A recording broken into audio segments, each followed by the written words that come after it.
Bridge of the Doomed is a film where the bridge is the main character and everyone else is just there for a while, and where the zombie explosions are entertaining. It all starts in the dark of night when two soldiers are on patrol. Suddenly they are confronted by a black horde of zombies. One is bitten, the other is saved, and his comrades are alerted. General Vasquez, who was keeping a last-minute lookout for news on the recommendations of these undead, takes action and defends his camp from the attacking zombie-turned soldiers. He keeps hoping that help will arrive. It is now daytime, but the battle is still on, and the military camp is not the only one to suffer. Elsewhere, a girl tries to kill herself because she was attacked. However, her true fate is much more dire. She is killed by the zombie torture deck, which surrounds and eats her. News of the chaos is being reported by stars around the world. The crackdown has been launched, and people are burning trees in hopes of killing the zombies. The virus resurrects the dead, and is failing. Back at camp, the soldiers have fended off the attacks, but the general has the disturbing news that most, if not all, of his remaining soldiers may have been attacked by the virus from cuts, gel, enemy saliva, or blood. Although all is still quiet in the jungle, tensions are high as the soldiers come into their first battle, acting as a barrier to the zombies. More pictures are taken of one dead soldier after another. Still, they gain the trust of some of the soldiers and remove their largest organs. Meanwhile, Lieutenant Henderson's condition is unknown as his wife is in camp with the welfare office. The general records them in his notes and assures her that they are doing their best to find her husband. Later, the Army's defensive preparations are accelerated as General Sergeant Hernandez is told of an additional force arriving in 48 hours. Soon after, the sergeant's team leaves for their mission, cracking funny jokes on each other during their journey. They are, as you guessed right, available on a bridge. The terrible G of the siege tells us that it is a bridge over a river. Hernandez and his team have ordered to install wire and set up restaurant sacks on it. It seems that they are making the bridge one of their defenses. Hernandez has also told his colleague Eklund to put old-looking detonators around for their safety. At the camp, the wounded soldiers are still being tended to when Colonel Karen meets the general. His current situation is populated. He cannot bring more soldiers with him because he does not even know how many are still alive, and those who are alive are looking for any surviving children. Also, the communication system is down, and the information of the connection is very low, impressive and fast-changing. What is a safe area today can be attacked and changed in an hour. The two believe that there has been a real increase in enemy numbers since the attacks on Nordholt 24 hours ago, in one of their most unforgivable statements. The zombies last headed south, and if they don't head that way, they'll head for the river. The bridge across is the one we saw earlier, and the general is sending Lieutenant Whitmore and his team to defend that bridge or even blow up the stuff on it. He relies on Karen to deploy the extra troops. They can't blow up the bridge right away either because once that area is cleared, the general plans to take back this country piecemeal and they need to keep all the infrastructure intact. Later, we see two soldiers trying to rescue a woman, Suzanne, while harassing another man, Dale, who is human. He tells them he's nearby with a group, and they offer to take him there. Soon, we meet their friend and their leader, Big Jim Gill. It turns out that the one who attacked Suzanne was another member of the group. A woman, Erin, comes running in with a machine gun and tells the soldiers to leave, claiming she was trying to protect herself. These people seem to have some grudges against the soldiers. Soon, the rest of the group of soldiers arrives, and Santa Cruz heats up.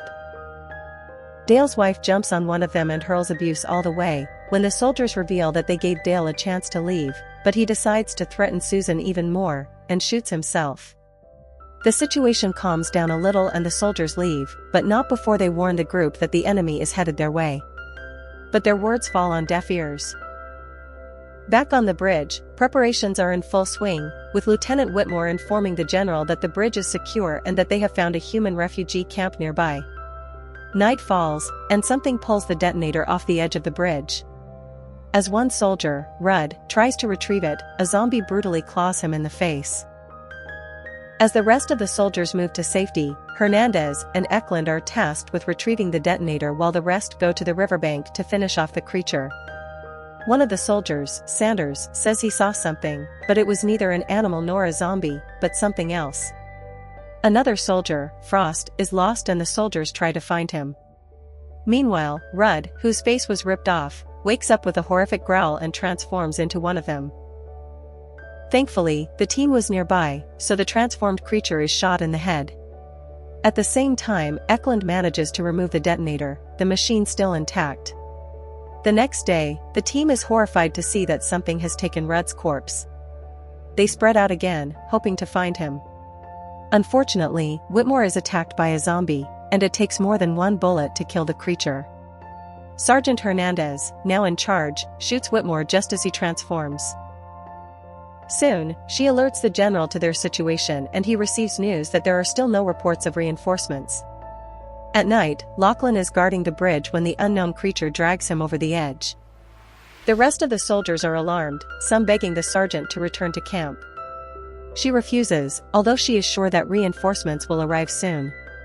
The next morning, Hernandez and Sanders return to the refugee camp in hopes of getting some supplies. Most of them still do not believe that Dale tried to harass Susan. Hernandez offers some of the women to come with him, but they refuse, saying that Big Jim is working so hard for their survival. It is high time for the man to come. Hernandez warns them about the zombies and learns that both sides are not doing well on food, they are barely getting by. On the other side, the two soldiers split up again, one climbing a tree to pick apples and the other, Sherrick, patrolling the area. Soon, Sherrick returns, and finds an old man looking for hidden food. Suddenly, two zombies arrive, but Sherrick quickly drives them away. Meanwhile, Susan's friend offers them to leave, but Susan decides to stay to take care of her family. Hernandez and Sanders arrive with the same offer, but both girls refuse. This time, the sun sets, and Vasquez orders Kieran to bring all his men and even their families to protect the area. They don't have the necessary supplies to help so many people, but if their plan doesn't work, it won't matter. Kieran agrees after a bit of thought. On the bridge, the sergeant is on patrol when he hears some noise on the bridge. Thinking it's a creature, she walks towards it and whispers to Sanders to alert his men. Soon, all the soldiers arrive, and two soldiers proceed to the bridge, but we see a shadow running behind them. One soldier sees that all their food is gone and calls out to the other soldiers. However, most of the detonators are gone from the bridge. Apparently, this creature is also smart. Now, only one set of bombs is left. Hernandez tells the soldier to keep an eye on it, even if it can't bring down the bridge. She also tells the others to take food boxes, fill them with stones and hang them on the bridge the old-fashioned way. The next day, the soldiers see a horde of zombies heading towards them.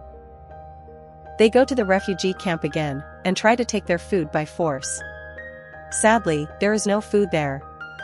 The soldiers leave, but are so busy listening to their leader's orders that they don't notice the zombie horde standing next to them. Everyone quickly gets into position and starts shooting at the creatures. The zombies fall one by one, but so do the soldiers' ammunition. Eventually, they finish off the zombie group. On the bridge, Hernandez tells Eklund to cut the best cable and connect it directly to the detonator. He warns that this will cause a blast so powerful that the soldiers will be blown away, but Eklund says that probably won't happen. At night, Eklund, who is working, hears strange noises before the creature knocks him down. Suddenly, the last detonator goes with him. Hernandez rushes in and tells 3 soldiers to guard the bridge while she goes to rescue the fallen soldier. She also gives them her gun and ammunition, since she herself doesn't have much left. The others protest, but his decision has been made. At the refugee camp, a man is dying, but he is infected. His life ends quickly, and he wakes up just as quickly. The zombies' first victims are those closest to him, before they wipe out the entire camp. The next morning, Hernandez finds a cave by the river and prepares to enter it. We get a glimpse of the other soldiers on the bridge, who were about to return to base against his orders, when a flashlight flashes at him back inside the cave. His eyes widen as he steps on fallen bodies. Meanwhile, more zombies break into the refugee camp, while people struggle to escape. Some of them get into cars to save themselves, while others fight. Screams are heard on the bridge, but Sherrick doesn't want to save them, he wants to leave. He even fights Sanders, who has no choice but to stab him and silence him. Unfortunately, she has to kill it, otherwise Sherrick will wake up as a zombie. Back in the cave, the sergeant follows the trail of blood to the detonator, but is attacked by the creature.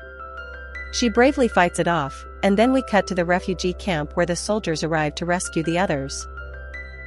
After killing the nearest zombie, the two soldiers get in the car, and discover that the keys are with Big Jim, who is involved in the fight.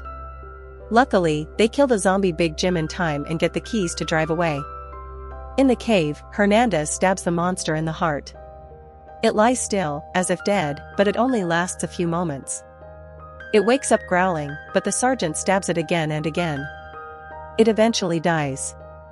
Unfortunately, the woman's face is covered in his blood. She staggers out with the detonator, and meets up with Sanders and his car. She insists they should drop her off at the bridge so she can blow it up.